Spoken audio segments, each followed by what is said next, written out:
สวัสดีครับทุกคนครับอยู่ผมในหนุ่มบิ๊กไบค์มือสองครับวันนี้มากับวันฝนตกมาตามมา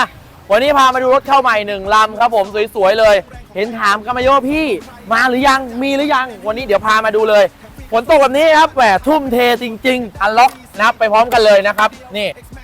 โอ้โหมาแล้วนะ YZF-R6 นะครับผมมาแล้ว1 ลำเข้าใหม่อันนี้เป็นรถปี 18.19 นะครับไมล์ 17,000 โลครับท่อเดิมอ่ะไม่น่าเชื่อว่าขับ R6 ท่อเดิมกันได้นะพี่ๆสวยว่ะสวยว่ะคันนี้สวยว่ะเงินเดือน 25,000 อายุงาน6 เดือนขึ้นไปมาจัดได้เลยพี่ๆนะครับอ่ะฟังเสียงหน่อย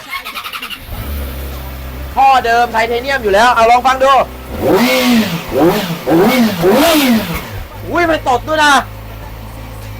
สวยๆอย่างนี้เรียกมาจากกันไปครับวันนี้ฝากโปรโมชั่นนิดนึงฟรีค่าจัดไฟแนนซ์ฟรีค่าจะส่งทั่วประเทศไทยนะครับอยู่ที่ไหนก็ได้ในประเทศไทยเรามีทีมงานไฟแนนซ์วิ่งเซ็นถึงหน้าบ้านแล้วมีทีมงานส่งรถถึงบ้านฟรีนะครับผมไปเจอกันคลิปต่อไปวันนี้ไปทุกคน let's go